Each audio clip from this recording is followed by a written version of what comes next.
ఎవరన్నా నలుగురు పిల్లల కన్నా తల్లి పిల్లలు ఇడిచిపెట్టి ఒక్కతే వండకూడదా? ఇది ఒక్కటే కావాలని మీరు వచ్చింది. మేమేం బాధ చేసినామని నీ బట్టలు ఉతికితే నీ పొట్టలు ఉతికితే నొప్పి వస్తే చూస్తే నీ కడుపులు వస్తే చూపిస్తే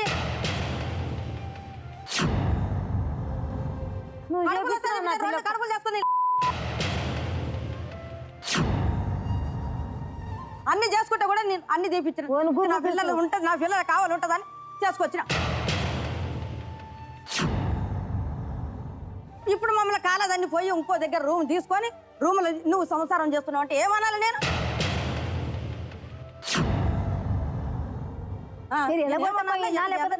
మొగడు ఉంటేనేమో నేను నా ఇతను నేను పోలే మరి సామాన్ అంతా తీసి బయట పడేసారు మీరు మళ్ళీ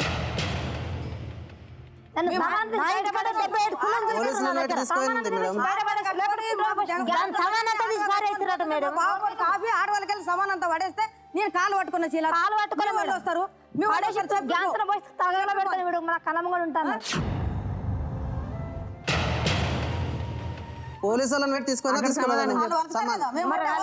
గంతమంది మాట్లాడుతుంటే మీ అక్క మీ చెల్లె నువ్వు ఎన్ని రోజులు పోయి మీ అమ్మగారి ఇంటికి ఉన్నా అని చెప్తావు మాకు అబద్ధం. అక్కడికి వెళ్ళిందేమో ఎడికెంచి వస్తున్నావు అమ్మ అంటే నేను అత్తగారింటికి నుంచి వస్తున్నా అని చెప్తుంది వాళ్ళకి. మేము మళ్ళీ మా ఇంటికి వచ్చినప్పుడు ఎడికెంచి వచ్చిన అంటే మా అమ్మకి బాగలేదు, మా అమ్మకి బాగలేదు, మా అమ్మకి కడుపు నొప్పి లేసింది, లేకపోతే మా అన్న కొడుకు బాగలేదు, మా అన్నకి బాగలేదు. అరే ఈ స్టోరీలు చెప్తా. మేము అడిగినప్పుడు ఏమో వాళ్ళకించి వస్తున్నా అంటది. ఆమె వాళ్ళు అడిగితే అత్తగారింటికి వచ్చినా అని చెప్తుంది. ఇంతేగాని వాళ్ళ ఇంటికాడ ఉంటలేదు, మా ఇంటికాడ ఉంటలేదు. ఏమో చిలకల బస్సు అంట మేడం, మా ఇంటి అవతల చిలకల బస్సు అంట. ఆ చిలకల బస్సులో రూమ్ తీసుకొని ఉంటుంది. నువ్వు పిల్లలు ఇడిచిపెట్టిపోతే అవును మేడం అంటే పిల్లలు ఇడిచిపెట్టిపోతే ఎవరు చూడాలి నీ పిల్లల? ఉండండి, ఆవిడ పిల్లల గురించి వస్తే మీరు కొడుతున్నారంటే వాళ్ళ మీరు అదంతా మాట్లాడకండి అమ్మా. ఆవిడ పిల్లల గురించి వస్తే మీరు ఆవిడని కొట్టారా లేదా? కొట్టలేదు, పిల్లల గురించి అయితే కాదు. పిల్లల గురించి రాలేదని మీరు ఎట్లా చెప్తారు? పిల్లల గురించి ఎప్పుడు వస్తుంది మేడం?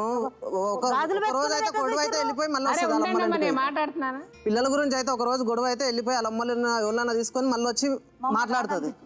ఆమె గొడవ అయిన తర్వాత నెలకి 3 నెలల తర్వాత వచ్చి మళ్ళీ పిల్లల గురించి వచ్చినా మళ్ళీ స్టేషన్కి వెళ్తుంది. అంతే. పిల్లలకు తీసుకోవడానికి రాదు. ఆ స్టేషన్లో నన్ను కొంచెం పెట్టాలా లేదా అంతే. స్టేషన్ పెట్టడం నాకు షోక, నాకు అవసరమా మేడం? మీరు ఎన్నిసార్లు పోలీస్ స్టేషన్ లో పెట్టాడు, పిల్లల్ని ఎందుకు ఇవ్వాలి పోలీసు? మా అక్క ఇది అక్క మందు పెట్టి చంపింది, ఇది కూడా చంపుతుంది, మీ ఏం పిల్లలు అని చెప్పింది మేడం.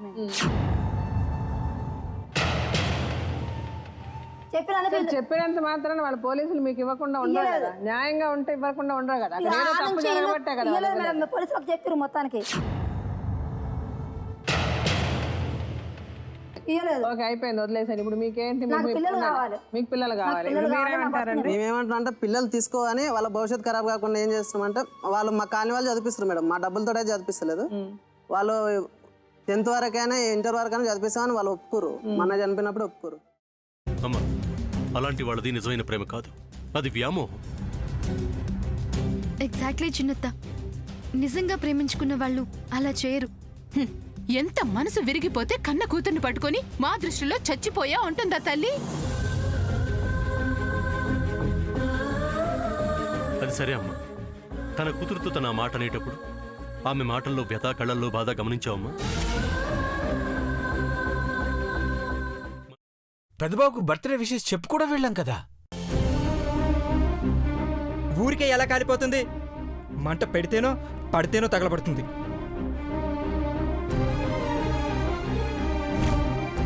కరెక్ట్ చిన్నబాబు, నీకొచ్చినట్టే నాకు డౌట్ వచ్చింది.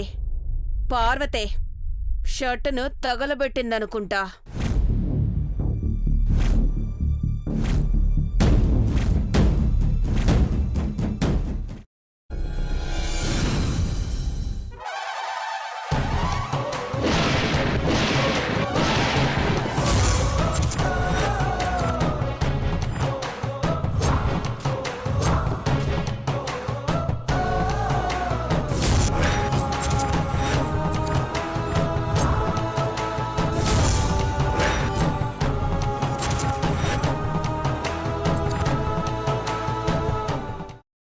కాల్చుకున్న తర్వాత పొట్టు తీసేసి చాప్ చేసి పక్కన పెట్టుకోవాలి.